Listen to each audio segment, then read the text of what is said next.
Hello, my Pilates lovers. Thank you for tuning in to All Things Pilates. I'm your host, Darian Gold. Each episode, you'll get to hear a new guest share his or her knowledge, insights, and experiences. Together, we explore the ongoing evolution of the Pilates method, as well as its connection to other modalities, such as gyrotonic, yoga, podiatry, and chiropractic. I now present to you the many aspects of this beautiful, complex, and life-affirming discipline.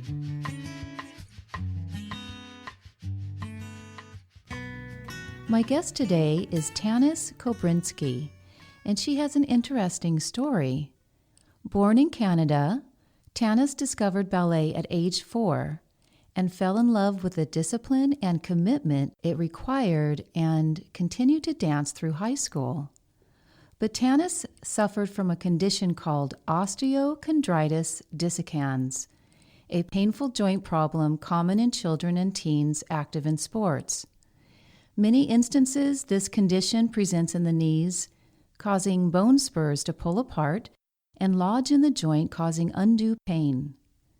From Tannis's first surgery to her fourth, she'll always be grateful to the orthopedic surgeon who recommended a rehabilitative program she'd never heard of, the Pilates method. Through Pilates, Tannis has been able to keep practicing, teaching, performing, and moving safely. Tannis would eventually become certified in the Pilates method in 2000 by Rael Isokowitz, founder of BASI, Body, Arts, and Science International. During her Pilates journey, which included 13 years teaching at a Los Angeles studio, Tannis had her own dream of creating a space that combined two kinds of art in motion, that's Pilates, and visual art to adorn her walls. Growing up with a mom who was a landscape artist, Tannis was exposed to many types of visual art. Her mother's artistic background awakened in Tannis her need to see art, create art through different forms, and share art with others. With her BASI certification in hand, she set out to realize her dream, and in 2011 opened Pilates and Arts in the Echo Park area of Los Angeles. Not only does Tannis offer top Pilates education, but she supports local artists, which includes hosting 5 art exhibits a year. Tannis believes by incorporating visual art, it reinforces a more holistic approach to practicing Pilates and transforms it into its own artistry and a more complete experience for the student. As she reverently says, art ignites emotion, thought, and is its own life force. Calling in from Echo Park to talk about the many facets of her studio is Tannis Kobrinsky. Hello, Tannis. Welcome to All Things Pilates. Hi. Thanks for having me. You are very welcome. Tannis, when you were diagnosed with osteochondritis dissecans, can you say that 3 times in a row? Did your doctor tell you once you have it that you'll always have it? Yes, he said that by the time you're 40, you're going to have very debilitating arthritis. And of course, I was 14, and I said, no, I won't. And I'm now in my 60s, and I'm still moving very well, and I kind of refuse to give in. Do you know if it's genetic? I don't for sure. I know that my older brother, who wasn't active or athletic, he had it, and my dad, who was a general surgeon, had done some practice afterwards, postdoctoral studies for orthopedics, and he wrote a paper about osteochondritis dissecans, which kind of shocked me. I actually found it by Googling. I found this paper he'd written. So something in the family, I think he might have felt that there was something genetic about it. How did this condition, though, affect your dancing? At the time, I was already in a junior ballet company, and that was my plan, to go off and from there go to New York and get into a company.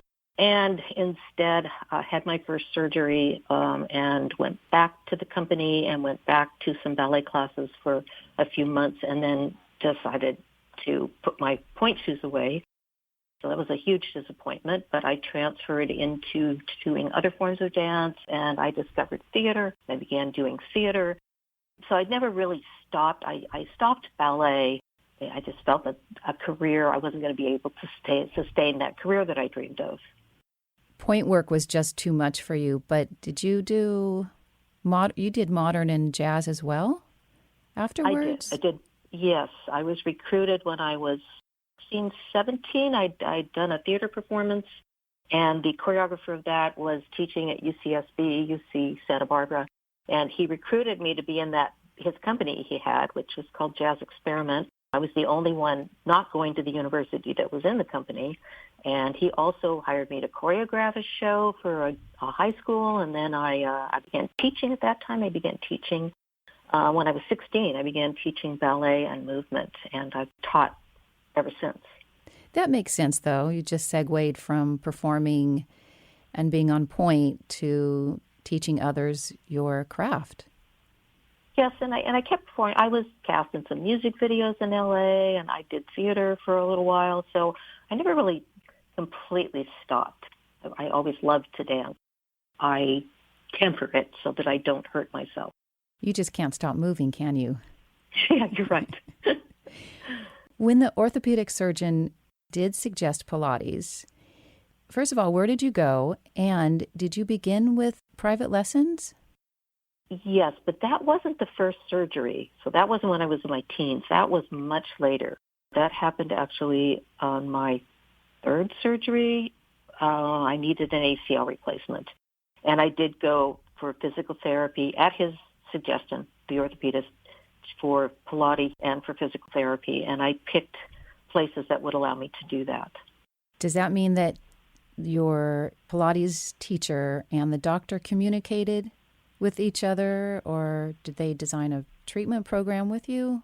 The PT who was using Pilates for rehab, she would send him notes, and I did see him for follow-ups, and he would check the notes. I don't know if they communicated one-to-one, but they definitely were communicating and figuring out ways to help. I was having issues with, actually not with extension, which often happens, but with flexion. So they were working on that to try and get me back my flexion. And you got better, right? Yes, I did. I had some after problems. I had Baker cyst in back of my knee, which flares up sometimes, but I did Pilates, and then I ended up becoming a Pilates instructor. So really, it took me on that new path.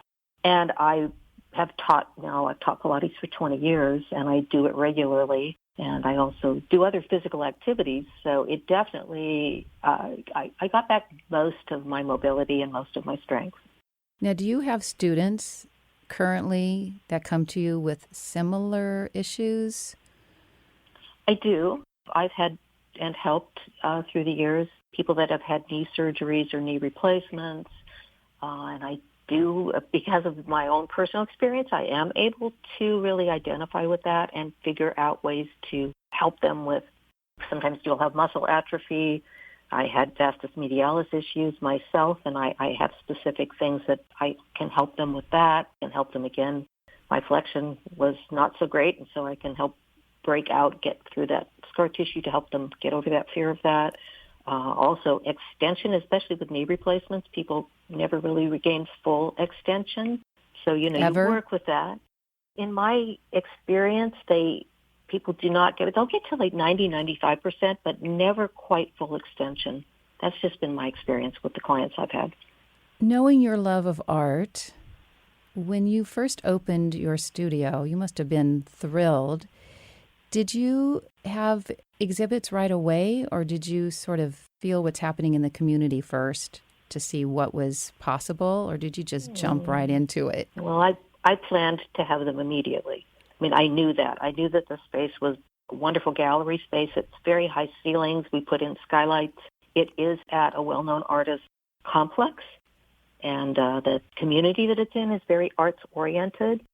So within a month, I had my first exhibit and recruited mainly people that I knew, artists I knew. I think I had 3 artists in that first exhibit, and it was It's like every time you do it, you're having the art show, but you're also opening the doors and having a party, welcoming people from the community.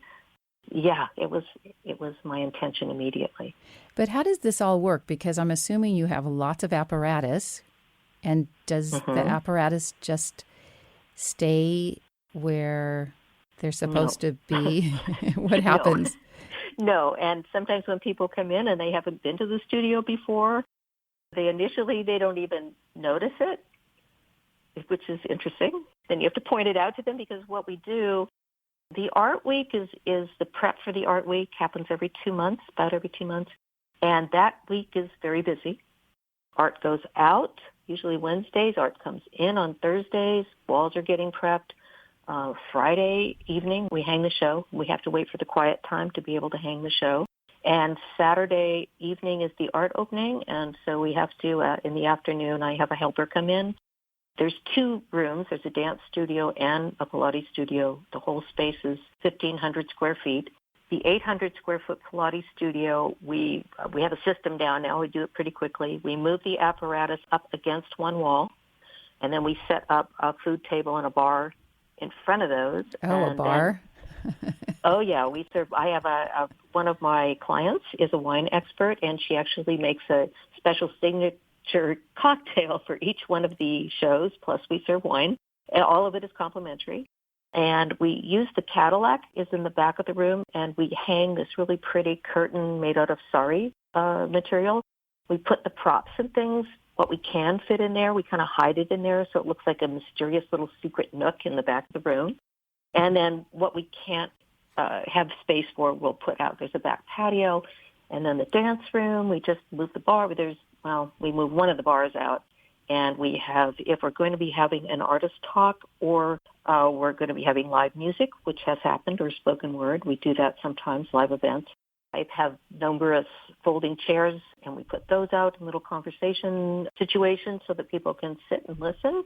And sometimes when it's gotten really crowded in there, and this is actually fun, I take the physio balls and I take the Pilates boxes, and they become makeshift chairs. That's smart. Yes, you have people sitting on the balls kind of bouncing up and down and having fun. And so that's what we do, and it really transforms it into 2 gallery rooms. There's springboards on the wall, so I do have people saying, what are these things? I do point out the machines so that they get that most of the time this is a fully operating Pilates studio 7 days a week. This leads me to my next question, which is, your art exhibits bring in new and Pilates curious people? Yes, they do. And also dance students now, and also other artists that didn't know was there. They will come and decide that they want to show their work, or they talk to me about it. But I have several members, because I have membership as well as you can buy series classes. But I have several members that came and found the studio because of the art openings. They might have thought about doing Pilates, or someone had mentioned, and they discover, and they end up there. And they've now been part of my life for the past 5 years or so, these people. How has the community responded? It sounds like it's, yes. Yeah, they love it. And I always have people coming in and saying, wow, I've never seen anything like this. This is so unique and special. I feel so welcomed. It's so warm and inviting. And the fact that the shows change every 2 months or sometimes every 6 weeks, it's fresh. When you take the art down, people have a funny reaction that have not seen it with the art down. They're, oh, it's so naked in here. Oh, this is weird. And then we get the art back in, and it's like, wow, this is a whole new feeling, new energy in the room. It's really great. It's like it's a constant changing environment. The Echo Park local press, do they support you? I think I initially had a couple of articles in there. An art magazine, Artillery, they did something about one of the exhibits once. Most of the time, I'm the one promoting on social media and sending out evites, and the artists are also self-promoting and getting their people there. I would love to have more press. That would be great. I do the usual postcards, and I tell everybody at the studio, come on by. It's like a party. You don't want to miss this. Do you sell the art? Yes. And sometimes some certain art, it depends on the price points. Lesser expensive art has sold more, but I have had a couple of big pieces sell that were in the thousands each. I also had, you mentioned my mother was an artist, I had an art consultant come in and I had a special show of just my mother's work. And that Nice. art consultant ended up, it turned out she had a very well-to-do client back east, and they bought 10 of my mother's paintings. It was Lovely. incredible. Yeah, so my mom's art is somewhere now being appreciated by a whole audience. So that's a wonderful thing. I wonder if you have launched any artist's career. I have had first shows for people, and that was really exciting for them. It gave them the confidence to go on then to maybe a more established gallery. So I would say I've certainly helped support and make people aware of unknown artists. What other forms of movement? I know you mentioned ballet. Besides ballet in the ballet studio, what other kinds of movement do you offer? I offer? Mm-hmm. That studio opened 6 months after the first one because the space became available, and I took a huge risk, but there it is. So good for you. Yeah. And I went back to my love. I had thought of maybe having it be for, therapy and having treatment rooms, but then I opted for dance. And we have mat classes, we have dance ballet classes. We have those every day, sometimes twice a day. We have modern and contemporary. We have a salsa dance class. We have stretch classes. We are right now starting a breathwork meditation class. Had some specialty workshops. I had a haka workshop. What is that? Haka? Mm-mm. It's the Aboriginal war dance. You should look it up online. Wow. Haka, Haka. And I had a woman. Her name is Amelia Butler. She is a Maori and lives in Los Angeles. And I put the word out, and she showed up. And we've had 3 of those. Usually affiliated or associated with the men doing it, but women do it. And our classes have been all female, and they're very empowering. It's about finding your authentic inner strength. We do things like that. I taught in Halloween, there's this fun witch dance that if you look on YouTube and you look up Shake Your Bacon, you'll find this really fun choreographed dance. Someone said, oh, it's like a witch Zumba dance. So I taught that this year, and I hope to do it every year. Very fun, festive thing. So I'm always open to new things happening there. People do rent the space for workshops. We're having right now for the holidays, we're doing a Sugar Plum Fairy variations class 3 weekends in a row. For ballet. Yeah, for ballet. So I'm always trying new things and open to suggestions. And it's interesting to see what evolves and how we have now been. It took a while to be discovered as a dance studio, but now the classes, we have a regular base of people that come often. I have a monthly unlimited that really helps with that. And sometimes they're there twice a day taking class, which is very rewarding for me to see the same people and see the community building. And you have crossover from dance to Pilates, Pilates to dance? I do have some crossover. Sometimes the dancers are there strictly to dance. This is right now. I have a young actress that is going to be the lead in a Amazon film. I'm not going to say the name or anything, but they found us. They wanted her to do floor bar, and it was hard to find a place to do it. So she just is doing a full unlimited monthly, which allows her to do as much Pilates and dance as she wants for the next 2 months. Wonderful. So she's there in training for the film. How many teachers do you have? How many teachers? It varies, but most of the time that are actually teaching per schedule. There's 8 Pilates instructors. There's 3 to 4 ballet teachers, and there's about 3 other dance teachers.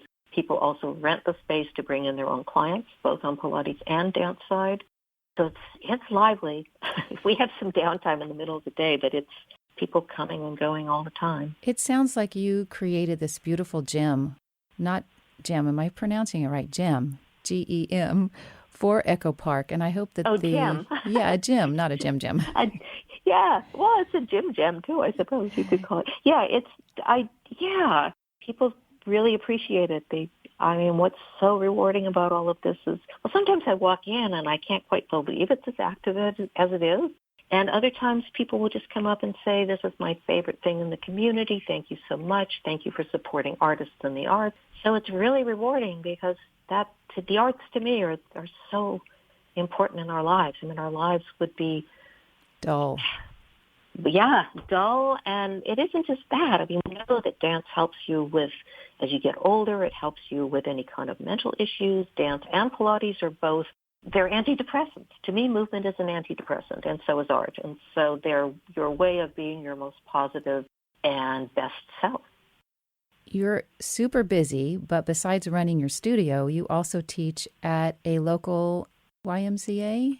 I do. I have for years. I taught, before I was Pilates certified, I was teaching tone and sculpt classes and low-impact aerobics there.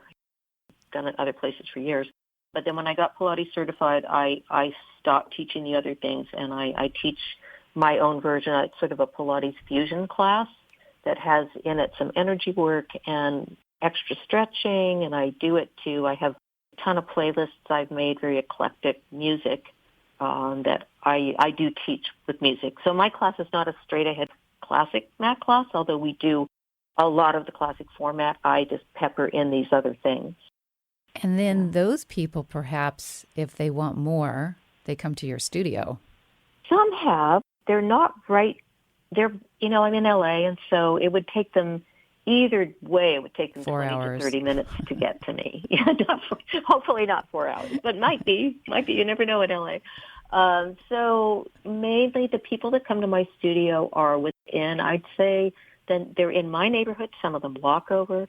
They're within about 7-mile radius, 10 miles from different communities.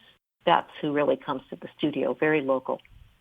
Or unless they're here from out of town. I do get people from New York.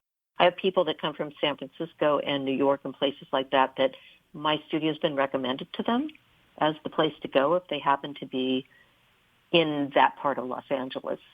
So that's also rewarding that the word's gotten out to other cities. And then there is the Pilates holiday that you organize and lead. Can you speak about that? Sure. I way back in 2003, I saw there weren't any Pilates things going on.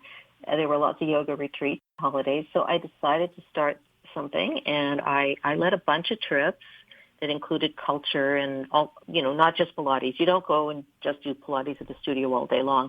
So from that, I did that up till I opened the studio in 2011. Then I phased it out, and then I had a client who's same one that does the bar, a wine expert, and she's also a travel agent, and she speaks 4 languages.